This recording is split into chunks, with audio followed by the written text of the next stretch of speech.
Hello everyone, welcome back to my channel. I am Abhishek. Chapter 4 कर रहे हैं linear inequation, और चैप्टर 4 लीनियर इनइक्वेशन का आज हम एक्सरसाइज 4A का फोर्थ क्वेश्चन करेंगे। तो स्टार्ट करते हैं। If the replacement set is the set of whole numbers solve. चार पार्ट आपको दे रखे हैं। देखो, रिप्लेसमेंट सेट वो सेट होता है जो एक लार्जेस्ट सेट होता है, या आप बोल सकते हो सुपर सेट है। और जो सॉल्यूशन सेट होता है वो सबसेट होता है रिप्लेसमेंट सेट का। मतलब जो सॉल्यूशन सेट में जितने भी एलिमेंट्स आते हैं वो रिप्लेसमेंट सेट से आते हैं। अब देखो, रिप्लेसमेंट सेट होल नंबर का दे रखा है, तो जो भी इन इक्वेशन सॉल्व होके आएगी तो x की वो वैल्यूज़ जो इन इक्वेशन को सेटिस्फाई कर रही होगी वो सारी वैल्यूज़ कहाँ से आएंगी? रिप्लेसमेंट सेट से आएंगी। ठीक है, तो सॉल्यूशन सेट छोटा सेट होता है। You can say that solution set is a subset of replacement set. ठीक है, तो सॉल्व करते हैं। तो अगर मैं फर्स्ट पार्ट देखूं, तो अगर मैं फर्स्ट पार्ट को सॉल्व कराऊं तो x plus 7 less than equal to 11 है।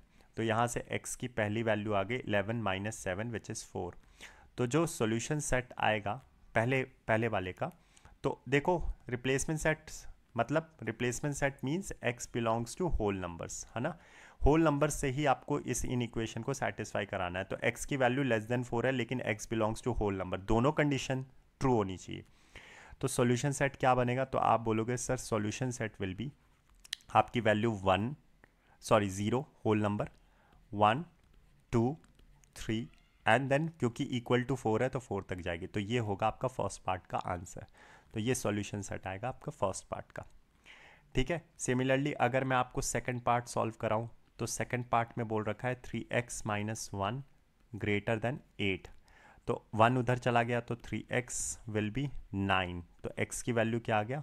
x की वैल्यू ग्रेटर देन कितना हो गया? 9 minus 9 divided by 3 that is 3। तो x की वैल्यू ग्रेटर देन 3 आ रही है। अब यहाँ पे सॉल्यूशन सेट बोल रहा है कि set of whole numbers, so x belongs to whole number. तो आप बोलोगे सर 3 से बड़ा होल नंबर तो पहला 4 होगा, फिर 5 होगा, फिर 6 होगा, फिर 7 होगा, और ये चलता रहेगा।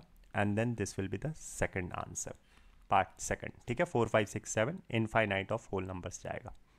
ठीक है, सिमिलरली अगर मैं आपको थर्ड पार्ट कराऊं तो थर्ड पार्ट में देखो क्या बोल रखा है। थर्ड पार्ट में बोल रखा है 8 माइनस एक्स ग्रेटर देन 5। तो 8 उधर गया तो माइनस एक्स क्या हो गया?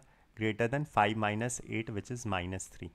अब क्योंकि नेगेटिव नंबर है, नेगेटिव नंबर से डिवाइड करूंगा बोथ साइड, तो साइन ऑफ इनइक्वालिटी चेंज हो जाएगी। तो x इज स्मॉलर देन 3। तो इसका जो सॉल्यूशन सेट आएगा वो क्या आएगा? 0 1 एंड देन 2, क्योंकि यही होल नंबर्स बनेंगे 0 1 एंड 2। ठीक है, तो ये 3 नंबर आएंगे, जो नंबर ऑफ एलिमेंट्स होंगे वो 3 होंगे थर्ड वाले में। अब अगर मैं फोर्थ पार्ट करवाऊँ आपको, थोड़ा सा इसको नीचे करता हूँ। ठीक है, फोर्थ पार्ट पे आते हैं। तो फोर्थ पार्ट आपको कह रहा है 7 minus 3x greater than equal to -1/2। ठीक है, तो 7 उधर चला गया तो -3x कितना आ गया? Greater than equal to -1/2 -7। Right, तो यहाँ से -3x कितना आ गया? ग्रेटर देन, यहाँ से -14 -15/2। राइट, अब क्योंकि -3 को हटाना है तो 3 से डिवाइड करूंगा बोथ साइड -3 से, और जैसे ही -3 से डिवाइड किया साइन ऑफ इनइक्वालिटी चेंज हो गई। -15/2 डिवाइडेड बाई -3 तो कितना हो जाएगा? 5/2। और 5/2 कितना होता है? अगर मैं डेसिमल में देखूं तो 5/2 होता है 2.5। मतलब आपकी वो वैल्यू सेटिस्फाई करनी चाहिए जो कि 2.5 हो या 2.5 से छोटी हो। तो यहाँ पे सॉल्यूशन सेट क्या हो जाएगा? अब होल नंबर को भी बिलोंग कर रहा है x, तो 2.5 तो ले नहीं सकते। 2 होगा नेक्स्ट होल नंबर, फिर उसके बाद 1 होगा और फिर 0 होगा। तो जो आपका सॉल्यूशन सेट बनेगा वो 0 1 2 बनेगा। ठीक है, तो ये था हमारा फोर्थ पार्ट का आंसर। तो पहले पार्ट का आंसर 0 1 2 3 4, एंड देन फिर सेकंड पार्ट का आपका 4 5 6 7, थर्ड पार्ट का 0 1 2, एंड फोर्थ में जो फोर्थ में आंसर आया वो भी 0 1 2। आई होप आपको ये समझ में आया होगा। Thank you and have a nice day. Do take care of yourself. Bye.